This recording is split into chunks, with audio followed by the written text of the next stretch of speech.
Good afternoon and welcome to the AVID Australia's 10th Summer Institute. My name is Hassan Hussein and I'm your MC for this afternoon. Before we formally begin, I would like to mention a few housekeeping notes. Toilets are to the left, and in case of emergency, please follow the instruction of the event staff. AVID Australia is delighted that you have been able to join us for this celebration event at the beautiful Q event by Metropolis. And we look forward to celebrating with you and in sharing the stories of our illustrious speakers. So, without further ado, I now welcome Professor Andy Hill, Deputy Vice-Chancellor, Research and Impact, to formally open our celebration event and deliver the acknowledgement of country. Please welcome Professor Andy Hill.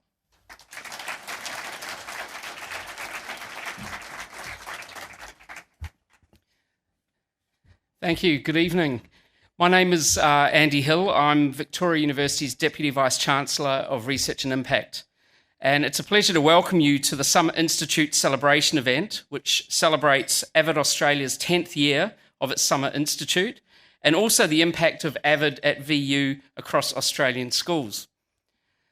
So before we begin, I acknowledge the ancestors, elders, and families of the Wurundjeri and Woiwurrung of the Kulin, who are the traditional owners and custodians of university land.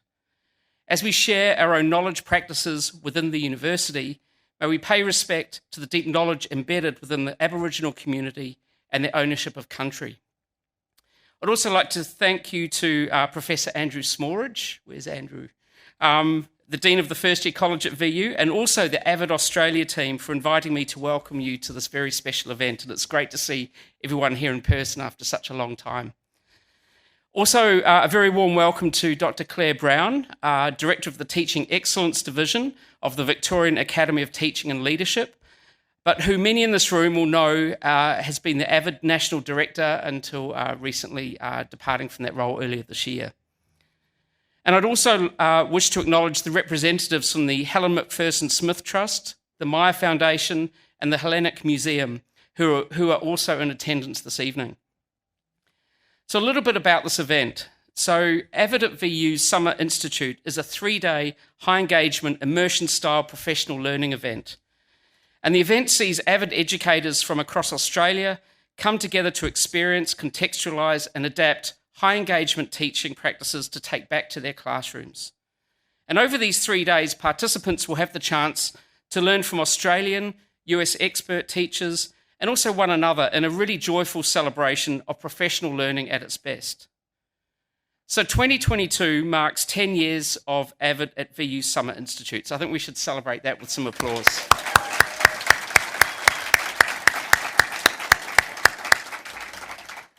And we come together at this evening's celebration event to celebrate the past, present, and the future achievements of AVID at VU and the education professionals who bring the AVID system to life in their schools.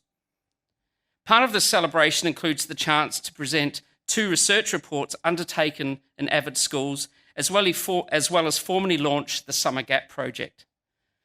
The Summer Gap Project is an innovative collaboration between Victoria University, the Hellenic Museum, AVID Australia, and youth collaborators funded in partnership with the Victorian State Government. And we are pleased to have several of our youth collaborators here in the audience today, so welcome to you as well. So the Summer Gap Project built on the understanding that innovative, research-informed initiatives that support students through key transition points when they are at their most vulnerable can maximise post-secondary study and career success. And I know the team are really excited for everyone to hear about their work later in this evening's proceedings. I'd also like to thank the Victorian State Government, the Hellenic Museum, the Myer Foundation, and the Helen Macpherson Smith Trust for providing Victoria University with the resources and funding to undertake and implement this important and impactful research. The Summer Gap Initiative is one of many projects under our VU Rise initiative that is having significant impact with our own community at Victoria University and also in the west of Melbourne. I'd also like to give an honourable and collective thanks to our AVID Australian team for their work in organising tonight's celebration, and also the facilitators, students and teachers that will be speaking at the event tonight. So thank you once again for attending the celebration, and I wish you all a very enjoyable evening. Thank you very much.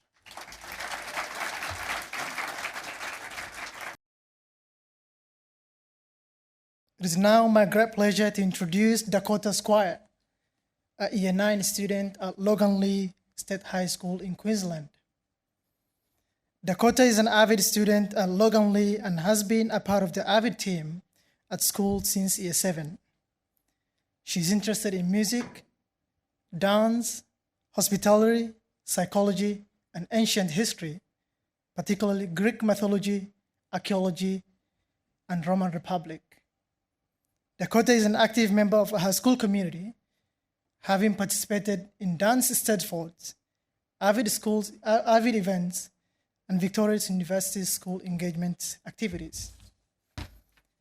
Dakota's career goal is to become a psychologist, as she has observed that mental health support is of vital importance to young people at school and at work. Please join me in welcoming Dakota Squire, AVID Australia's 2022 student speaker.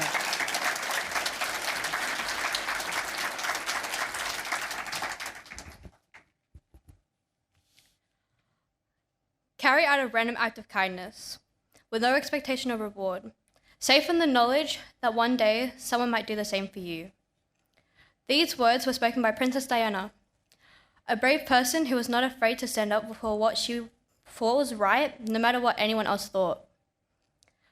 This quote is meaningful to me, as it represents my experiences with the AVID team, who have constantly provided opportunities and showed kindness. My name is Dakota Squire, and I'm honoured to be AVID Australia's 2022 Summer Institute student speaker. I am passionate and proud of my achievements and experiences with AVID over the last 3 years, as they have helped me become accountable, courageous, collaborative, and empathetic. And this afternoon, I'm celebrating that learning with you. In 2021, I had the opportunity to participate in an AVID national conference with Dr. Claire Brown and Tommy Quick. This was a daunting but inspiring encounter, as I was impressed by Tommy, a stroke survivor at the age of 12, who demonstrates integrity and resilience every day. Despite the adversity he has faced, he has not allowed this to stop him spreading awareness about strokes and what can be achieved in the face of many challenges. Tommy is someone I look up to, as he continues to be brave, curious, persistent, committed, and determined. And as a self-conscious teenage girl who faced her biggest fear of speaking public at a national conference, Tommy's story enabled me to gain the confidence needed to present and immerse myself in the experience. This endeavour and the support I received from Tommy and Claire at the time was integral to me taking on the role of an AVID ambassador and tutor for the junior school at Loganlea State High School. I began to feel comfortable about myself and I learned more about being responsible, collaborative, organised, and accountable, which have had an impact on my choices and the way in which I take on new challenges.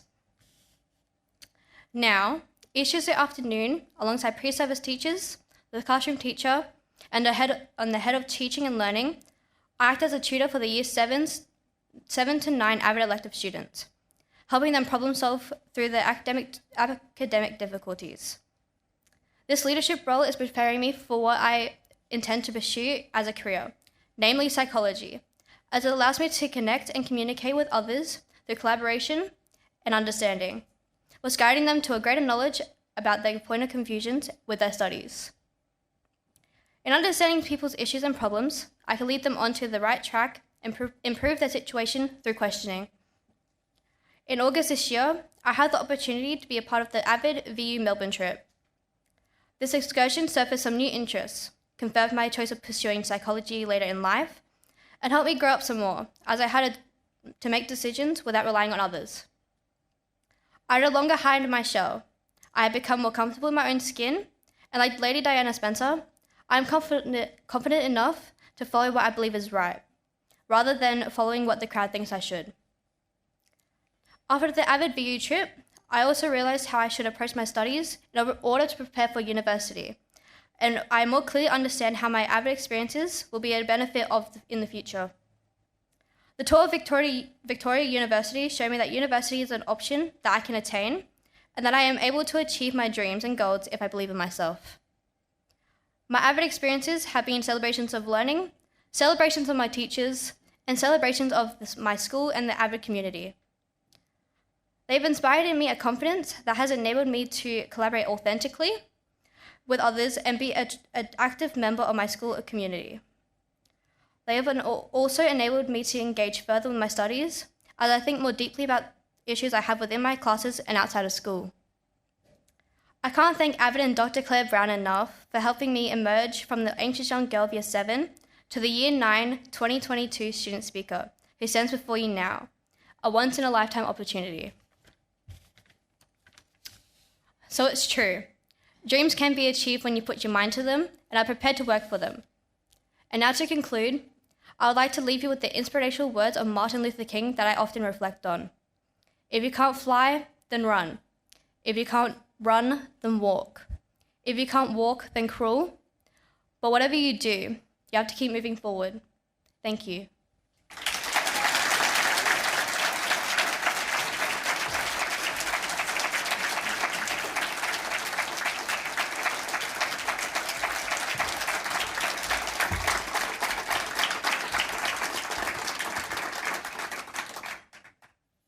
Thank you, Dakota.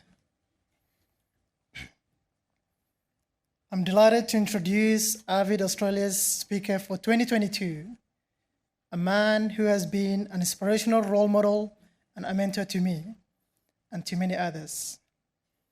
John Carter is one of the AVID Australia's longest-serving staff developers, and in his 32nd years of teaching the Western Melbourne, in the western suburb of Melbourne. He first encountered AVID in 2012 at Wyndham Central College, where he continues to make AVID vision of closing the achievement and opportunity gaps a reality for his students. John was a co-founding member of the AVID site team at Wyndham Central College, and he is privileged to lead AVID at the college as an AVID coordinator, a role he has held for several years. Highlights of John's AVID journey include the opportunities to be a staff developer in mathematics and science, both here and in the United States, and his teaching of the AVID elective, where he has facilitated and witnessed student success brought by the AVID rigor and supportive structure. Please welcome John to the stage.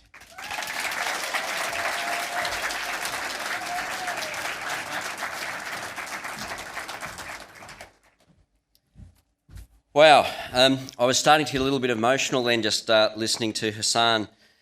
And when we talk about celebration of AVID, I think we talk about people like Hassan. When I first met Hassan, he came to our school about halfway through your regular secondary schooling as a refugee with no formal education at all. He grew from a very quiet young boy, but a thoughtful young boy, into the man that you see here that I now get to teach beside in my classrooms, which is kind of cool. And something which is really nice is Hassan is going to be married at the end of this year, which is wonderful. So,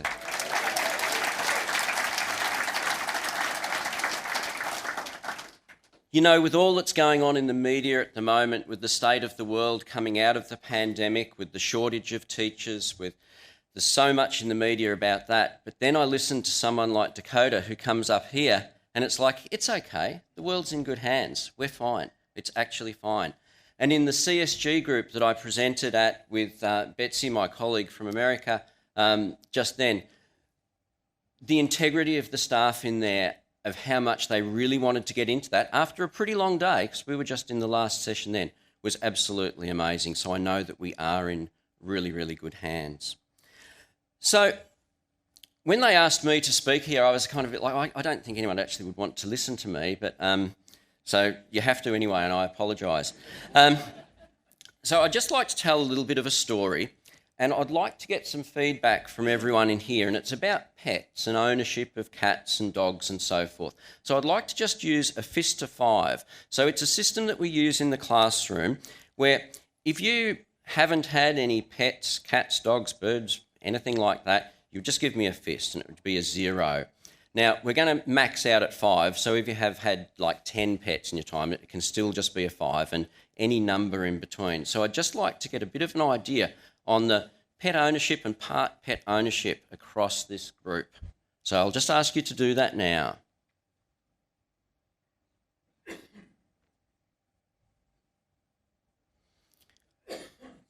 After having done this for about 10 years, so that's the average of that is 4.73. Yeah. So that's a lot. So I think people here will relate to this next part of the story. During the last holidays, our dog became ill and we spent a fair bit of time at the vets.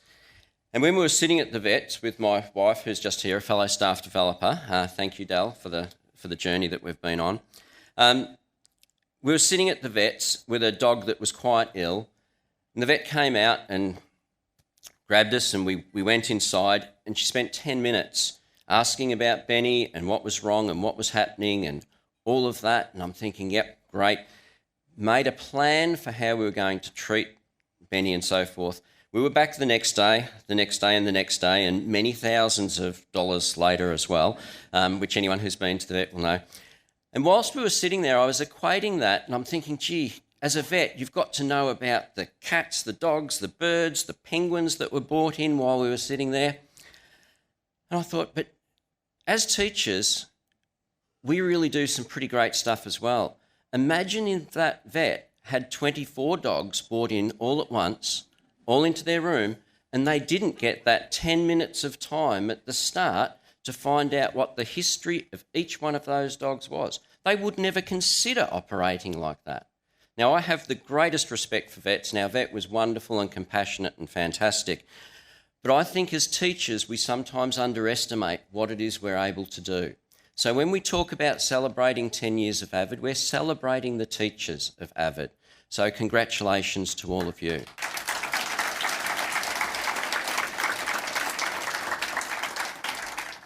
So a little bit about my journey of teaching. So I started teaching in 1990. I started teaching as a relief teacher so that I could windsurf on days when it was windy and be at school on days when it wasn't windy. It's actually true. And I thought I had become quite a reasonable teacher after 20 years of teaching. I had good feedback from the students. Things were going pretty well, but I think it was a stage of my life where I was getting a little bit stale. I was a volunteer for the State Emergency Service, and I was considering a change into working for the State Emergency Service as a road rescue trainer. And at about that stage, our school kind of literally fell apart. It literally fell down. We were on all of the news with the black mould, closed down by WorkSafe and everything. And we were assigned a new principal and some money to rebuild the school. And our new principal, Julie Myers, she tapped me on the shoulder and said, "John, I'd like you to check out this new teaching and learning initiative." I said, "Julie, I think you've probably got the wrong person. I'm potentially a little bit out the door." And then she said to me, "I've just spoken to your wife. I know you don't have a passport, but I need you to go and get one this afternoon. Here's the tickets to San Diego in California." And I was like, "What are you talking about? Where's the cameras? Like, is this like going to be on Australia's Funniest Home Videos or something?" But a week later, I was in San Diego, California at this AVID thing, this summer institute with 4,000 other teachers. 4,000. It was pretty crazy. I went through the math strand there with a presenter who has become a lifelong friend, David Hedges. I walked out of those 3 days completely rejuvenated in my teaching. I thought I was doing okay, but I actually really wasn't doing okay. And I had this toolbox that was overflowing. Came back to Australia and said, "Yeah, I think we can do this. I think this is going to really help our students at our school and many other schools in Australia." So I feel really privileged to be part of that on the ground floor. I've been back to the States multiple times to train as a staff developer, to work as a staff developer, even had a gig in Hawaii at one stage, which was pretty damn nice. I was in the airport with Claire Brown when it was announced that the partnership between Australia and AVID in America was okay, so we shared a bottle of champagne on that night. So I remember all of those things. So that's sort of a little bit of my journey, and for what it's done for me is absolutely amazing. Now, along the way in that journey, we now have 61 AVID schools in Australia. 2,600 teachers have been through AVID Summer Institutes. Yeah, 2,600. And the last 2 years have not been kind to us, but one of the people in my strand this afternoon actually came and thanked me for the online DXP maths discourse that I worked in last year. And I got some feedback at last from that, because it's so difficult when you're sitting behind a computer screen in a different town to really know what's going on. But that was effective. So thank you to AVID Australia for being brave and having a go at that, because clearly that was effective. When we think about the 2,600 teachers that we've trained, extrapolate that out by sort of 100 students per year over a teaching lifespan of 20, 30, 40 years, and we see that we do influence millions of students across Australia, and that's where the influence comes from. Now, certainly the last few years have been a challenge for not just educators, but for everyone. I know personally for myself, probably my toughest year of teaching. I thought the first year of remote teaching was my toughest, but no, this year that's just gone has been probably the toughest for myself. That everyone is here in this room today speaks volumes of your commitment as teachers to the young people in our society, and I think that's a wonderful, wonderful thing. I just want to thank very quickly Claire Brown, who really kicked off AVID in Australia, and it's been a wonderful journey. Thank you very much. And I also really want to thank Wyndham Central College and my principal, Leanne Gagatsis, for allowing me to be on this journey. Without that permission to go here and do that and have a go at those other things, none of that would have happened. So thank you from my heart to you.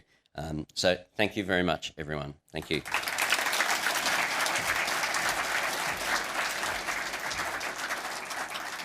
It is now my great pleasure to introduce our keynote speaker for this afternoon, Dr. Jerome Chelliah. Dr. Jerome Chelliah is an immigrant from Wharton, Sri Lanka, moving to California at the age of 11. He is now a board-certified OBGYN and the current vice president at the clinical operation at HerMD. He is a graduate of the University of California, San Francisco Schools of Medicine, and Johns Hopkins Bloomberg School of Public Health, and has held physician leadership roles at the Cleveland Clinic and Kaiser Permanente. He is widely published in lay press, including the Los Angeles Times and Huffington Post, in academic journals, such as the American College of Obstetrics and Gynecology. He is the co-founder of Storytime, an oral narrative storytelling organization embedded within the American higher ed institutions. And in his free time, he enjoys gastronomy, abstract art, and making craft cocktails. Please join me in welcoming Dr. Jerome Chelliah.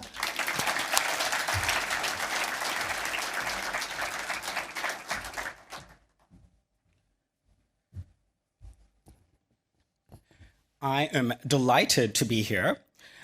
Much like you, I believe that our ultimate classroom is our life. Every page, a lesson. Every chapter, a revelation. We're here today, some as strangers, some as friends, some as colleagues, some as family. And our lives are intersecting and interacting with each other in a tangible way, giving us an opportunity to both learn and to teach the overarching truths that we have gathered along the way. That is the ultimate purpose of our gathering, of any gathering, is to transmit experiences, because you and I both know that to not transmit an experience of value is to betray it. It is with this ethos that I want to share 3 lessons that I have gathered along my life. And perhaps they will add some value to yours. But more importantly, I hope that it will encourage you to share the classroom of your life, both while you're here and when you return back home. My first story comes from my childhood. I grew up in Sri Lanka in the midst of a civil war. Sri Lanka is a land of grand juxtapositions. To the outside world, it is paradise. But for those of us who grew up there, we did so under the chokehold of fear. Unlike what most assume, a civil war is not constant. There are pockets of normalcy where you forget that you are in the midst of war. In these moments, when war seemed to be a distant memory, one of my favorite activities was to go to the nearby harbors. Here, I would see grand ships coming in and out, bringing with it goods and taking with it dreams. One day, I witnessed a stranded ship. The fishermen nearby were discussing how the rudder of the ship had broken. It took weeks to repair, and when the ship was finally set free, I saw the discarded old rudder. What amazed me was how small the rudder was. I could not fathom how something so small could be so essential. I would learn that the rudder, a small and invisible part of the ship, was essential in setting the direction of these ships. Likewise, when I look back at my life, it is the seemingly small things that insignificant at the time that have set the direction of my life. These include an inquisitive why, an exploratory how, or an encouraging nod by a stranger, friend, or teacher. Once, I told a teacher that the idea of me becoming a physician was impossible. And she said, "Jerome, the difference between impossible and I'm possible is a singular apostrophe." Now, every time that I hear the word impossible, whether it be in a classroom or a boardroom, I can't but imagine thinking, I'm possible. Life is measured in these small, magical moments. It is powered by people who come to serve as our own mighty rudders. And you, our teachers, more so than any other profession, are the ultimate rudders of our world. In your deed and action, you set the direction of societies and move the direction of the world. So if there are moments where you question the impact of your work, where you question the legitimacy of your value, remember, your legacy is not what you have taught or how long you have taught.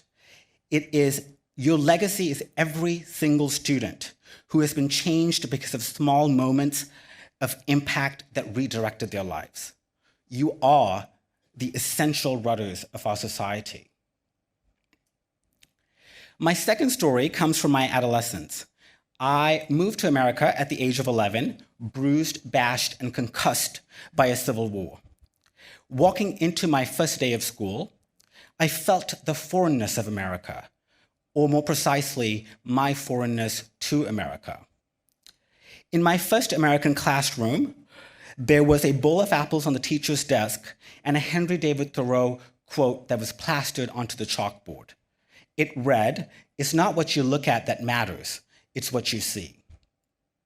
I wondered what people saw in me as I struggled to assimilate into the topography of American life, as I floundered to learn English, as I metabolized a newfound identity as a person of color, as I came to terms with my sexuality, and as I digested the phantoms and paranoia of my childhood. I coped using food, ballooning to 250 pounds at the expense of a shrinking self-esteem. I came undone at the intersection of these identities. My teachers would meet me in this brokenness and break me open to new possibilities. Perhaps nothing embodies this more than that bowl full of apples on my first day of class, a fruit that has become the symbolic lexicon of education. Because whenever you look at an apple, you can see one of two things. You can see an apple awaiting consumption, or you can see an orchard waiting to bloom. If you see just the apple, you'll eat it and you'll move on. But if you can see the orchard in the apple, you'll cut it, you'll peel it, you'll seed it, and you'll plant it. People are just like apples. If you can get them to harness their seeds, their lives can blossom into an orchard, bearing fruits not just for themselves, but for everyone around them. That is what my AVID teachers did for me. They saw the orchard in me long before I could see it in myself. And in doing so, they taught me a valuable lesson that I have carried throughout my life. See people for their potentials, not for their circumstance. See people for their possibilities, not for their improbabilities. After all, it's not what you look at that matters, it's what you see. The final story comes from my adulthood, and in particular from the pandemic. As it was for most of us, the pandemic was a time of turbulence, where the line between normal and aberrant was blurred. For me, it was also the time when my spouse and I decided to part ways. On the day of our divorce, the headline story from the local newspaper was about a volcanic eruption off the coast of Costa Rica. I read the story thinking, how apropos, a volcano is erupting thousands of miles away the same day as a tectonic eruption in my own life. Months later, I found myself in Costa Rica on a layover. The local TV station was doing a segment on the aftermath of that volcanic eruption. Most coverage about volcanic eruptions are about the damage that it had done, what it had destroyed. However, this coverage was an analysis of the new land that had formed as a result of the spewed lava, how the very lava that had destroyed had also created new land. That is to say, that the eruption was essential to the expansion of that country. The pandemic was a volcano that shifted the world on its axis. And erupting the lives of us as well as our students in intangible ways. The topography of our lives are forever changed. Every valley, a testament to what we have lived through. Every mountaintop, a testament to what we have loved through. Now, standing on the other side of this eruption, it is easy to count the things that we have lost, the ways in which the world will never be the same. But our futures are not predicated on what we have lost, but on what we have left. Because expansion always follows eruptions. And this is your expansive moment, a moment to recalibrate your joy and to re-energize your calling. A moment to celebrate all the ways in which you have set the direction of big ships, to celebrate all the orchards that you created out of a single apple, to celebrate all the instances where you were that apostrophe between impossible and I'm possible, and to celebrate your resiliency in the midst of 2 eruptive years that has tested everything and everyone. And now what follows is your expansion. Harness every moment to embrace, to elevate, to accelerate the alchemy of your being. Let the classroom of your life be glorious. Thank you so much.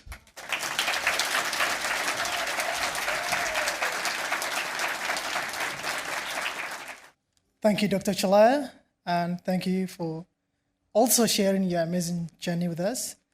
And I'm sure most of us are inspired by you. And thank you to all of the teachers that have been here today.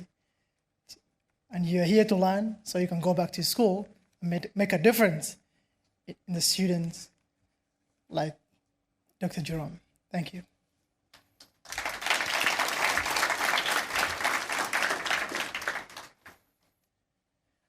I stand here honored to have been chosen to be a Master of Ceremony at the AVID Australia's 10th Summer Institute. As many of you know, AVID Australia has been an integral part of my life, and I will not be standing here today if it had not been for the vision and dream that Dr. Chelliah Brown had over a decade ago. I arrived in Australia from a refugee camp. I arrived in Australia 7 years ago from a refugee camp in Kenya. In 2018, I graduated from Wyndham Central College with a VCE, and in 2021, I completed my Bachelor in Education at Victorian University. I'm currently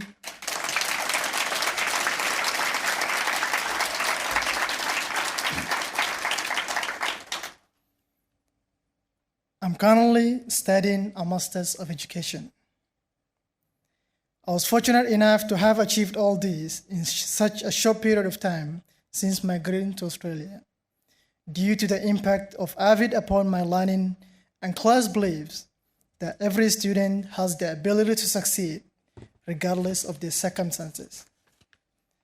Claire is one of my role models because she's determined to make a positive difference in the lives of others, and in doing so, make the world a better place for everyone. Today, we celebrate Dr. Chelliah Brown. Over 12 years ago, Claire worked tirelessly to ensure that AVID fulfill its mission to close the achievement and opportunity gaps by preparing all students for postgraduate education, skill development, and work readiness, so they can participate in a global community as a productive citizen. Claire, I owe my success to you and AVID, which have ensured that no student is left behind. Your commitment to improving the lives of young people through education continues to inspire me. I could not have done it without you. Thank you, Dr. Chelliah Brown.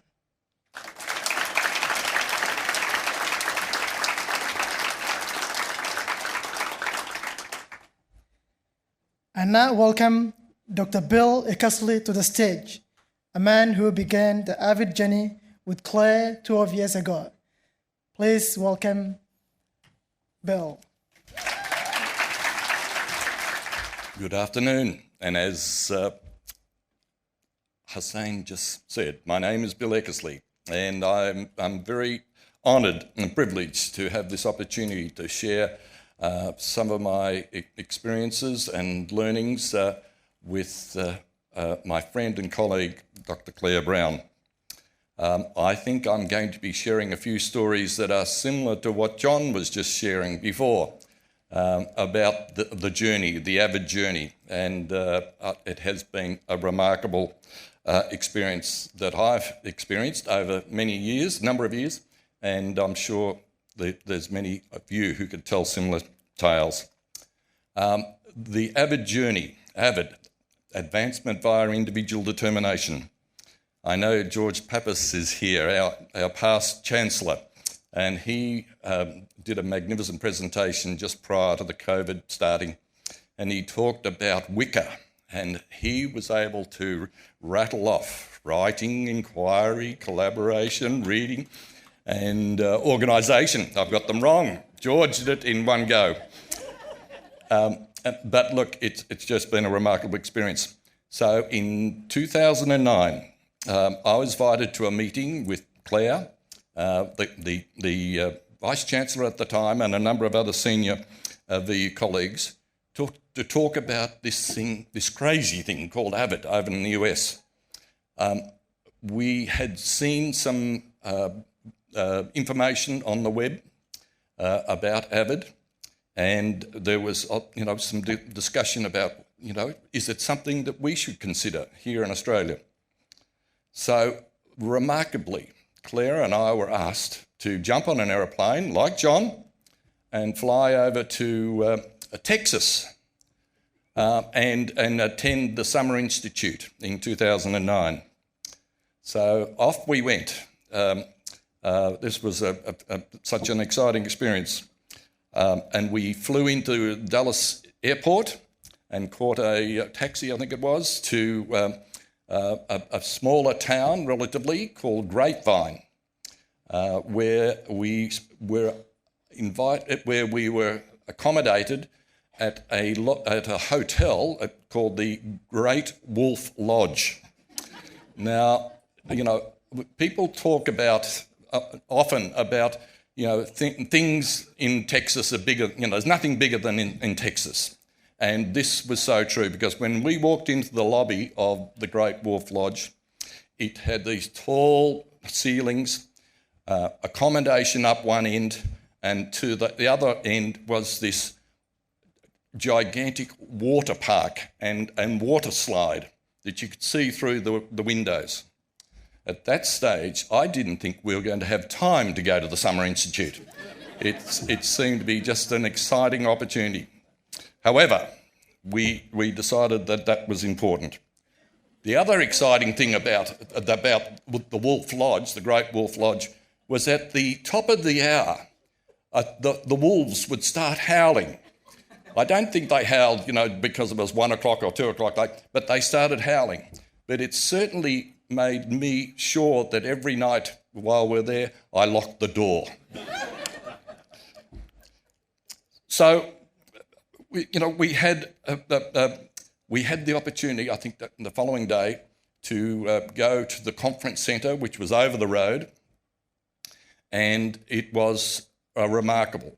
As John mentioned before, it was about 2,000 teachers at this Summer Institute in a big auditorium, and there were, as I said, 2,000 teachers, and there were about 15 or so senior school students there of all shapes and sizes who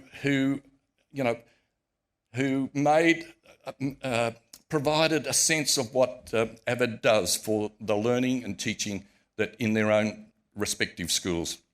It was an extraordinary experience.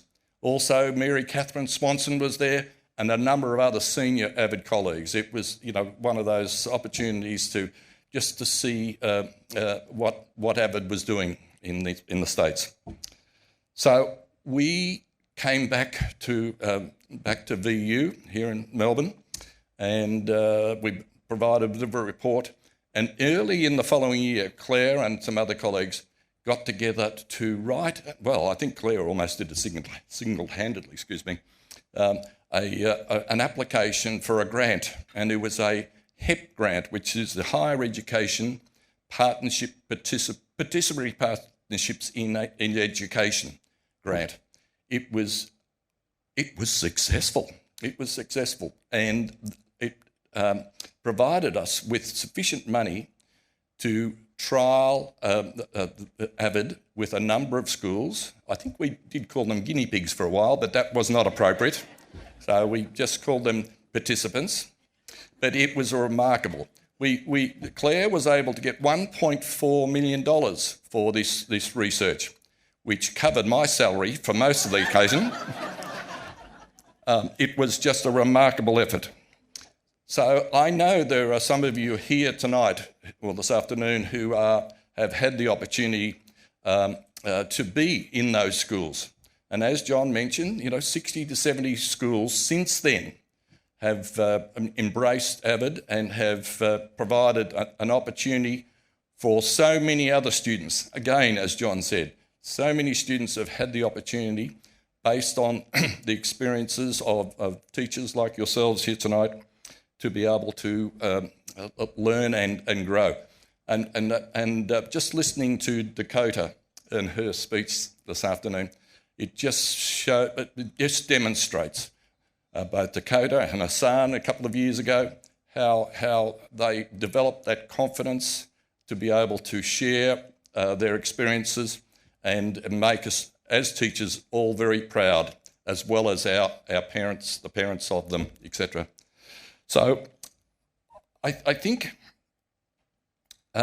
it was just a wonderful experience, and I reflected in a little book that a friend of mine is going to be presenting in a moment, that from little things, big things grow. It's a famous song that's created in Australia, and I think it just highlighted And as John again said, the AVID in the US enabled VU to have the exclusive site-based licence to offer AVID in Australia. And that has been a remarkable opportunity and one of the only one in the world apart from the US. So we're really honoured. So look, I just want to finish off by saying, it was certainly Claire's leadership and her commitment to improving learning and teaching in Australian schools that led to this increase of 60 to 70 schools.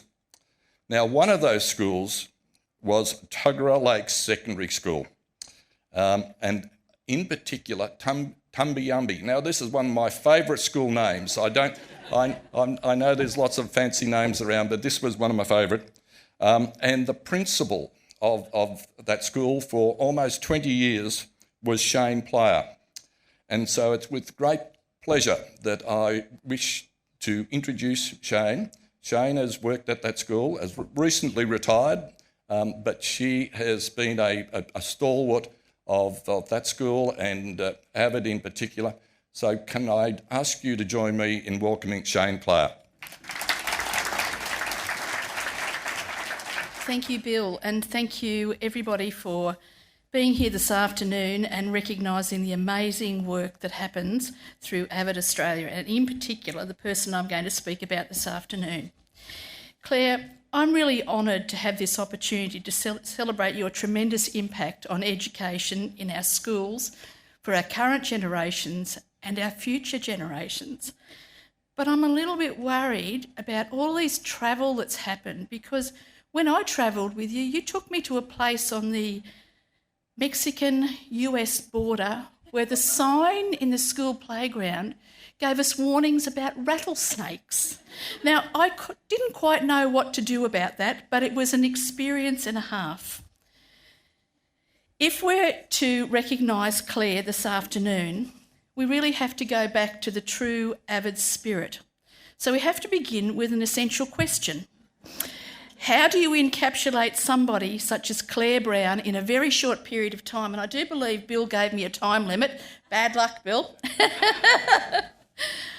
I have known Claire since 2011, and I remember being in Albury when that HEP grant notification came through. And thank you for reminding me of that. So over 10 years ago, she began a journey to change the equity piece in Australian education. Claire saw the value in this longitudinally proven, strengths-based pedagogical approach that put people at the centre, this thing called AVID. She knew the evidence was in on the pedagogies, policies and personalities that excluded our learners from getting a fair go to break generational cycles, something that is an educator's lifelong drive to change. So it was over 10 years ago that we started our very special relationship. However, Claire, in taking the step that she did, knew she was taking a huge risk, asking people around her to come on board. She put her credibility on the line by relentlessly building networks with diverse stakeholders that included schools, universities, philanthropic organisations, government departments of all persuasions, bureaucrats, politicians, parents, carers, fellow educators from across the K-12 and beyond continuum, students, and those around her. She will probably know in her heart that the support given to her by the people who treasure her and her family is tremendous. However, Claire being Claire, simultaneously she continued to knock on AVID US's door, saying, "We're here and we want what you are giving your schools." In bringing all these actions together, Claire built the juggernaut that is AVID Australia, with its small, talented and deeply dedicated team that continues today. We have seen AVID spread from one school on the New South Wales Victorian border to cover 61. Thank you for the numbers, John. I do appreciate that. 61 schools from Victoria, New South Wales, Western Australia, Queensland and the Northern Territory. That is no mean feat when you consider the breadth of this nation. I was proud to lead the first New South Wales school to take on AVID, and I've also learnt that tonight I might have been a guinea pig. But you just never know what's coming out. I was happy to be a guinea pig because it was at a stage of a career that I treasured, where I had a tremendous staff who needed something to take them from good to great. They had voiced exactly the philosophy that came through with AVID. So it's an absolute pleasure to recognise not only the schools that came to visit us and saw what was going on for our young people, but took the time to talk to the students about what their story was and what that would look like. Here tonight, we have schools who have been on the journey for a long time, but we have schools that are also just starting. Keep it up. The past 10 years, for those of you who are new to AVID, has seen the following things happen. Universities can spot AVID students immediately. Our retention, completion and achievement has risen significantly and is reflected in each community's social capital. Researchers have regularly commented, "I have not witnessed such deep collaboration between students and staff, and yet we do not measure that, but we do report on NAPLAN in our papers." There are also principals out there who are keen to get a piece of the action, and they and selection panels actively seek out those educators with AVID experience and or training. Parents and carers have been invited to share a genuine partnership with their children's teachers and schools, and for the vast majority without a feeling of being challenged by their own educational attainment. We have seen challenged learners re-engaged with learning. We've seen schools move from good to great, teachers flourish and collaboration rule. We have seen students, schools, teachers and principals in AVID schools recognised at local, state and national level for excellence. But it's not because they've gone looking for those awards, it's because what they do comes from the heart. I'm going to cry. Who could forget our student speakers at Summer Institute? And this is all because someone believed in young people, Australian schools and Australian educators. Claire, you have understood the worth of our life's work. You reignite, remind, refresh the war-weary of their why, and you nurture the new people to the profession with meaningful learning that makes a difference. So if you are new to the profession and you are here tonight, you are really a part of something very, very special. What I'm going to ask Claire to do is to come forward, because not only is she a trusted educator, but she's also a trusted confidant, a study companion, an AVID diva, and we have to get those sequins out. You know well that I stand here as a statistical anomaly, but because of what we've done, there will be more statistical anomalies standing up. There will be more people like you, Hassan, and your story is just amazing. Dakota, how many more of you are out there? So I'm going to ask you to look at an amazing career that isn't finished for Claire Brown, but it's just taking the next step. I'm asking you to think about the memories that she has given us all, the relationships and the difference that she has made in driving the change to generational cycles. Claire, you have been a godsend as we of the AVID community of practice bring to bear our utmost for those caught in the statistical chains of postcode, lack of privilege, and increasing disadvantage in many areas in this country. So come forward, because every essential question has a summary at the end.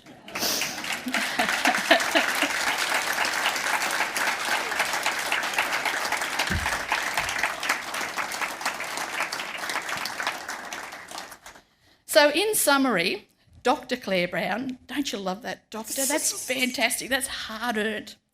Thank you for your intellect, your leadership, your courage, your humble approach to everything that you do, and the integrity and unswerving belief in equity that has brought success, opportunity, and inclusivity into the schools, classrooms and lives of those fortunate to have taken the AVID journey with you. This community of practice is here to stay.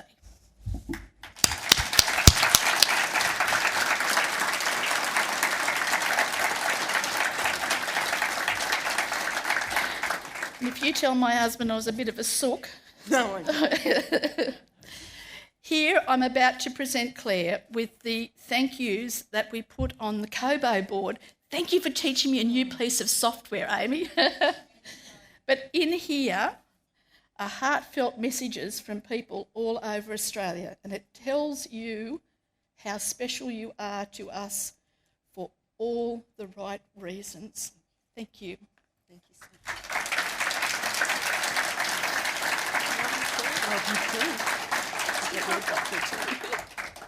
I'll leave you to it.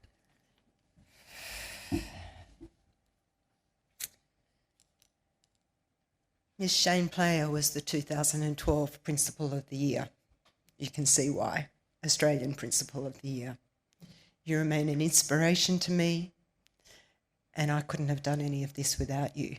Because right in those very early days when no one believed in what Bill and I thought was a good idea, you came on board. You were the one who took the risk. You and Steph McDonald and Julie Myers and Leanne Gagatsis and a few people who are around here today said our kids need better. And this thing, even if it's come from America, we'll just change a few Z's to S.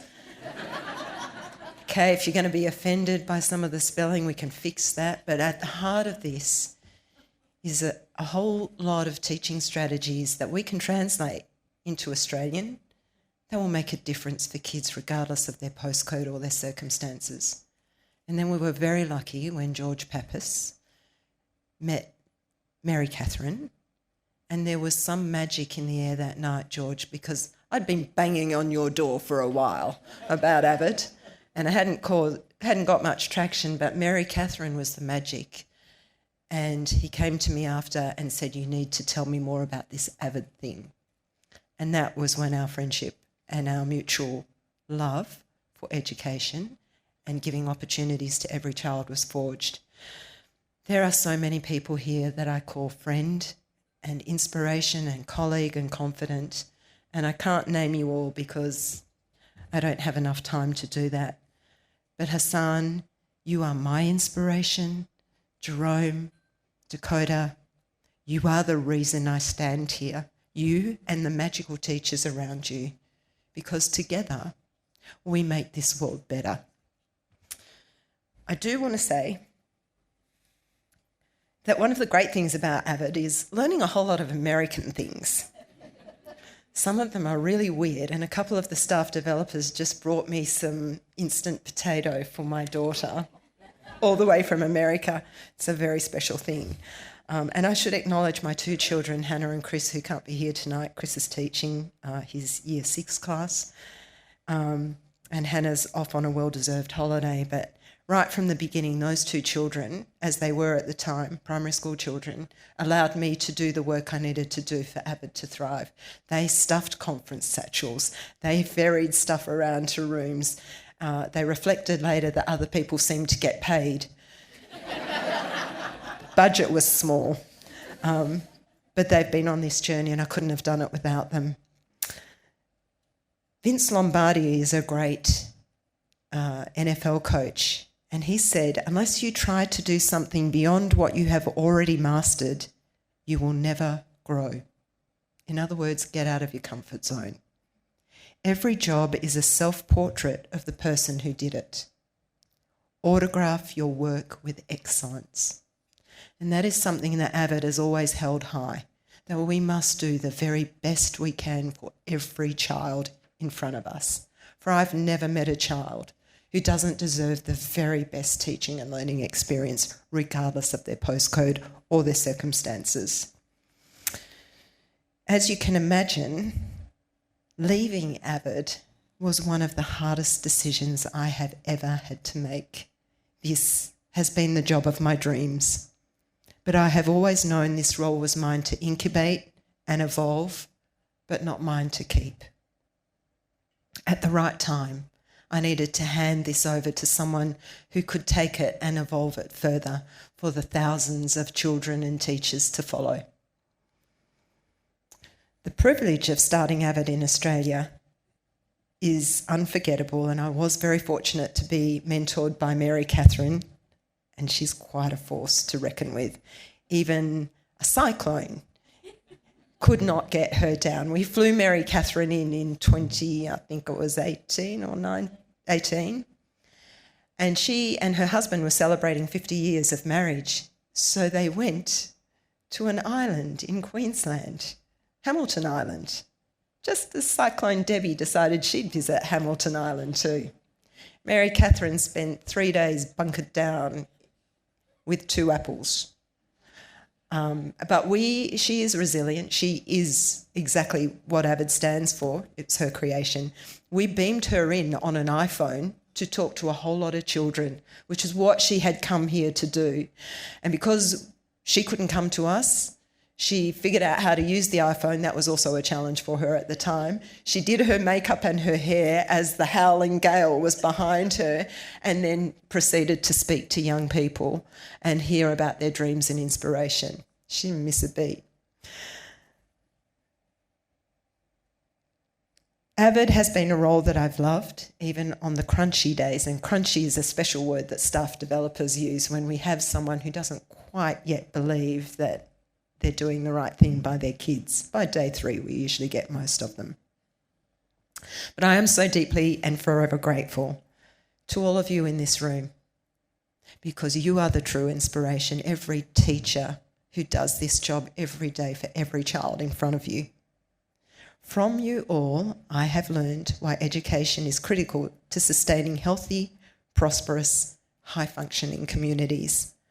I've learned how to lead education initiatives and nurture teachers, students and communities, and never settle for anything less than the best.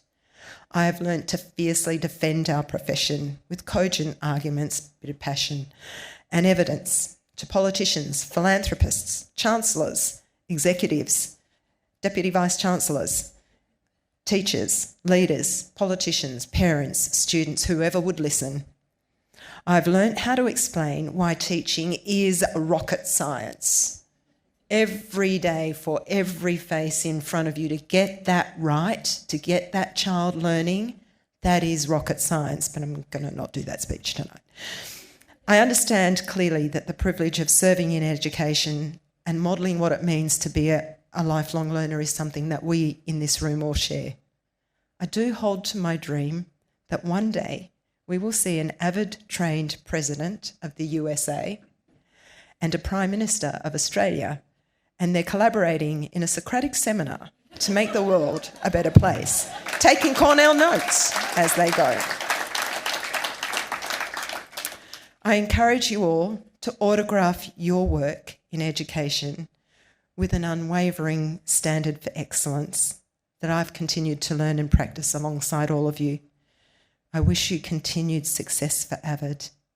Autograph your work with excellence.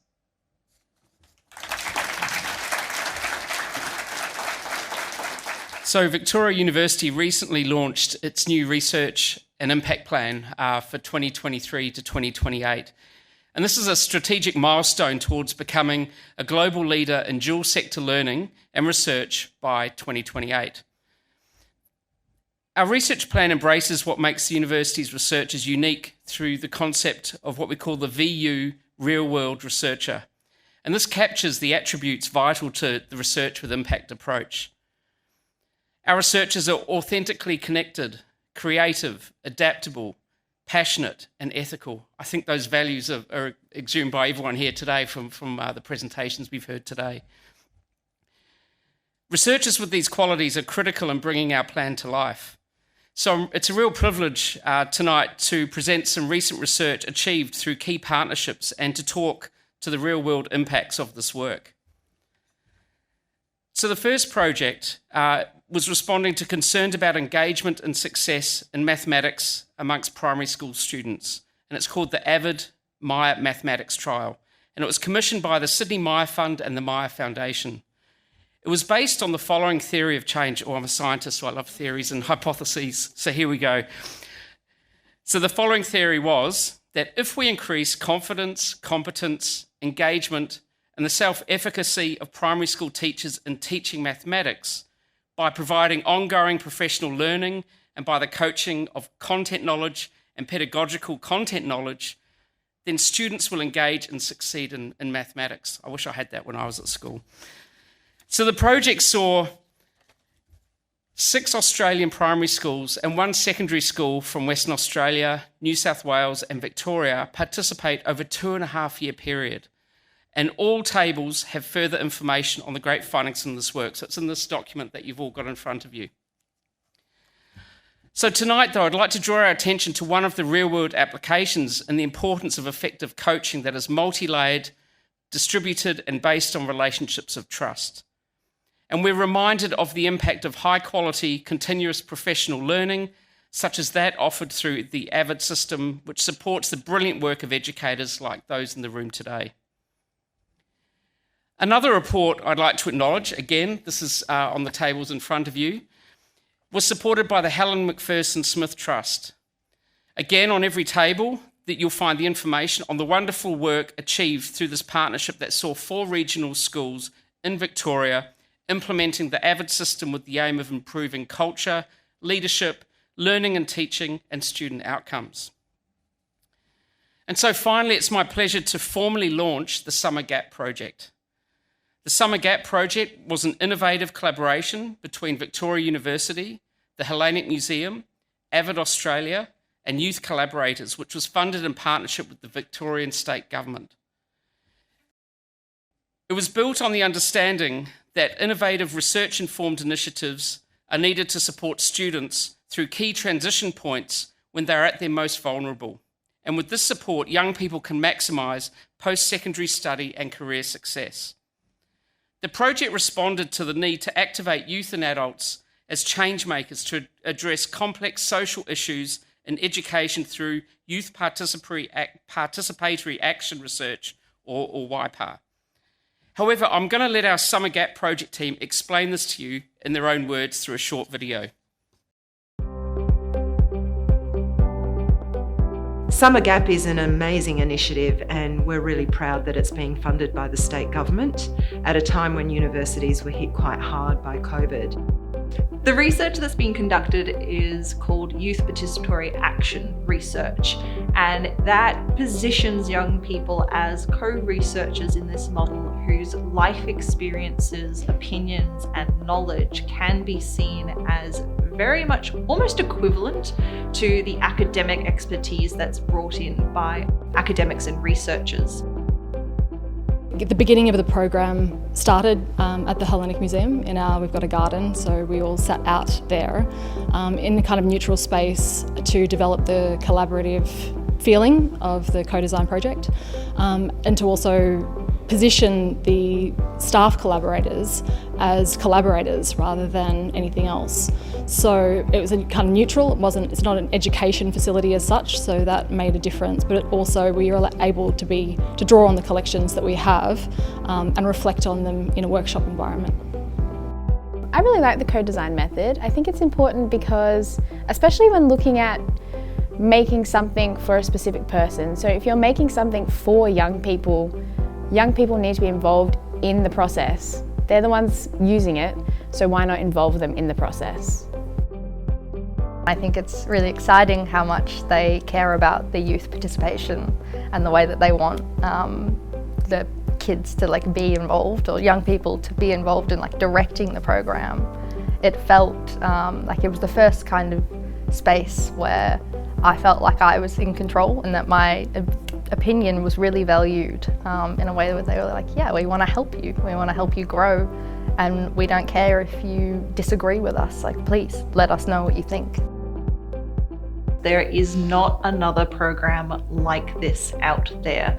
There are a number of skills-based programs, leadership programs, some amazing organizations working with young people, but Summer Gap, because of the co-design, because of the work with recent school leavers, we're not aiming our program at skills. It's about supporting young people to find their own answers and to plan out their own next step in an individual space where they're feeling supported to think through who they are and who they want to be. Our young people are leaders already. They're leading their own lives and their own journeys, and we want to provide them with the space to do that. So thanks to this excellent co-design work, Victoria University is pleased to be presenting the Summer Gap program. This is a 5-session learning and connection experience that will empower secondary school leavers to do several things, which include exploring their motivations in life, confidently talk about their personal decisions, to seek out and discover information about work, study and life options, and most importantly, imagine and plan for their desired future. So work is currently underway to offer a school-based version of the Summer Gap in 2023, and we can't wait to see what is in store for this exciting program. So thank you for listening, and I'll now hand you back to Hassan to say a few final remarks. Thank you. Thank you, Professor Hill, and thank you to all of you for your presence and participations this evening, and for all that you do to close the achievement and opportunity gap for students. This brings our formalities to close, and now I invite you to stay a while, eat and drink, and enjoy the remainder of the AVID celebration. And thank you again.